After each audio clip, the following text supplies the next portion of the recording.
Hi guys, welcome to the channel. In today's video, I'm going to show you how you can fix AI snap not showing on Snapchat.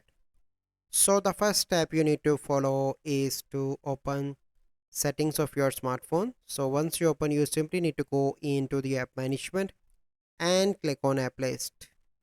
And here you need to search for the Snapchat.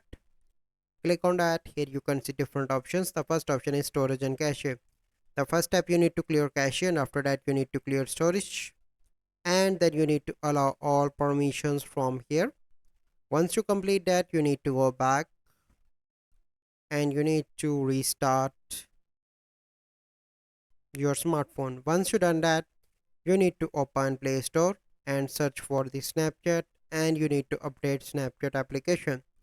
After that, you need to go back and you need to open Snapchat application, and hopefully your issue get resolved. But here you can see that currently I do not have that option, so you need to wait for few days. That option will be available for you in future updates in few days.